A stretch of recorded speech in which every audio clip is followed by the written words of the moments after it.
अस्सलामुअलैकुम दोस्तों, आप देख रहे हैं हमज़ा जमाल टीवी। दोस्तों, आज की वीडियो में हम बात करेंगे कि आखिर हमें छींक आती क्यों है और हमें हिचकियाँ और गूज़ बम्प यानी कि हमारे हाथों के और बाजुओं के बाल अचानक खड़े हो जाते हैं और हम जमाई क्यों लेते हैं। चलिए वीडियो शुरू करते हैं। दोस्तों, पहले बात कर लेते हैं कि आखिर हमें छींक आती क्यों है। अगर मैं आपको इसकी बेसिक डेफिनेशन बताऊं तो इसका मतलब है कि हमारी नाक की सफाई होना। अब मैं आपको इसकी बायोलॉजिकल रीज़न बताता हूँ। दोस्तों, जब कोई फॉरेन पार्टिकल जैसे कि डस्ट, स्मोक या पोलन्स एट्सेट्रा जो मटेरियल हमारे नाक में एंटर होते हैं तो हमारे नाक में मौजूद स्मॉल जो हेयर्स होते हैं और जो नेसल कैविटी जिसको हम म्यूकोजा भी कहते हैं, वो ये डस्ट पार्टिकल्स उस लेयर को इरिटेट करते हैं। जब वो लेयर इरिटेट होती है तो वो लेयर हमारे ब्रेन को एक इलेक्ट्रिक सिग्नल सेंड करती है कि अब ये इन्वेडर्स यानी कि फॉरेन पार्टिकल्स एंटर हो चुके हैं, जिसकी वजह से इरिटेशन हो रही है। तो हमारा ब्रेन फौरी एक सिग्नल भेजता है बॉडी को कि स्नीजिंग यानी कि छींक के लिए तैयार हो जाएं।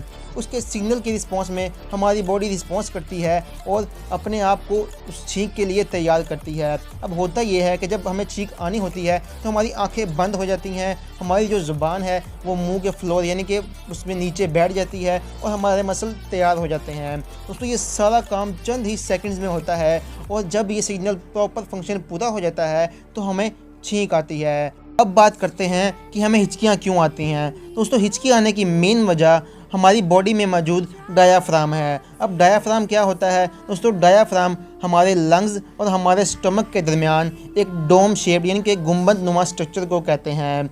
जब हम सांस अंदर लेते हैं तो ये डायाफ्राम कॉन्ट्रैक्ट हो जाता है और जब हम सांस बाहर निकालते हैं तो ये डायाफ्राम रिलैक्स हो जाता है। अब जब हम बहुत ज़्यादा खाना जल्दी में खाते हैं तो ये हमारा स्टमक जो है वो फुल हो जाता है, जिसकी वजह से हमारा जो डायाफ्राम की जो स्पेस होती है, मतलब कि जो कंफर्ट लेवल होता है उसका, वो इर्रेगुलर मोशन में चला जाता है, जिसकी वजह से हमारा डायाफ्राम इर्रेगुलर मोशन में रिलैक्स और कॉन्ट्रैक्ट करना शुरू कर देता है।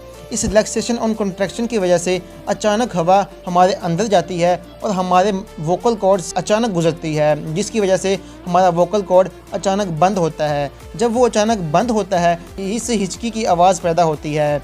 अब बात करते हैं कि हमें गूज़ बम्प्स यानी कि हमारे हाथों और बाजू के बाल अचानक खड़े क्यों हो जाते हैं। अगर मैं आपको सिंपल वर्डिंग में बताऊं तो ऐसा तब होता है जब हमें बहुत ज़्यादा ठंड महसूस हो रही हो, या हम बहुत ज़्यादा स्ट्रेस फील कर रहे हों, या हम अचानक डर जाएं, या हम बहुत ज़्यादा खुश हों। अब इसकी बायोलॉजिकल रीज़न डिस्कस करते हैं कि आखिर ऐसा क्या होता है कि ये बाल जो हमारे हैं ये अचानक खड़े हो जाते हैं। दोस्तों, हमारी बॉडी में मौजूद किडनी पर एक एड्रेनलिन ग्लैंड मौजूद होता है जो कि एक हार्मोन प्रोड्यूस करता है जिसको नाम है एड्रेनलिन हार्मोन। अब ये हार्मोन तब प्रोड्यूस होता है जब हमें बहुत ज़्यादा ठंड लग रही हो या हम बहुत ज़्यादा खुशी का इजहार कर रहे हों। तो ये हार्मोन जो है ये इरेक्टर पिलाई मसल्स जो कि हमारे हेयर के साथ इंटैक्ट होते हैं यानी कि जुड़े होते हैं, ये हार्मोन उसको कॉन्ट्रैक्ट कर देता है और इस कॉन्ट्रैक्शन की वजह से हमारी बॉडी पर एक हल्का सा बम्प क्रिएट हो जाता है और इस बम्प की वजह से हमारे जो बाल हैं वो सीधे खड़े हो जाते हैं।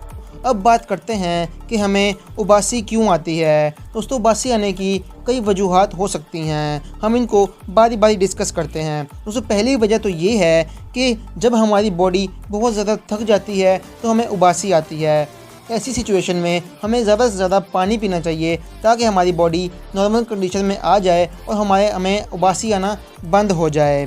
दूसरी कंडीशन कि जब हमारी बॉडी में ऑक्सीजन लेवल कम हो जाता है तो हमें उबासी आना शुरू हो जाती है। ऐसे में हमें लंबे सांस यानी कि एज अ रिज़ल्ट हमें उबासी आती है, जिसकी वजह से हमारे जो मसल हैं वो स्ट्रेच हो जाते हैं और ज़्यादा हवा हमारे मुंह में एंटर होती है, जिसकी वजह से ऑक्सीजन लेवल मेंटेन हो जाता है। तीसरी वजह, जब हम किसी काम में बोर होना शुरू हो जाते हैं तो हमें उबासी आती है। दोस्तों, ये ज़ाहिरी बात है कि जब हम किसी के सामने उबासी लेंगे तो उस अगले पर्सन को भी उबासी आएगी। दोस्तों, उम्मीद करता हूँ आपको हमारी आज की वीडियो पसंद आई होगी। दोस्तों, अगर वीडियो पसंद आई है तो वीडियो को लाइक कर दें, क्योंकि वीडियो को बनाने में काफ़ी वक्त लगता है और आपका एक लाइक हमारी बहुत हौसला अफजाई करता है। और अगर अभी तक आपने हमारा चैनल सब्सक्राइब नहीं किया तो सब्सक्राइब कर लें, क्योंकि हम ऐसी इन्फॉर्मेटिव वीडियो लाते रहते हैं। मिलते हैं आपसे अगली वीडियो में, तब तक के लिए अपना ख्याल रखिएगा। अल्लाह हाफिज़।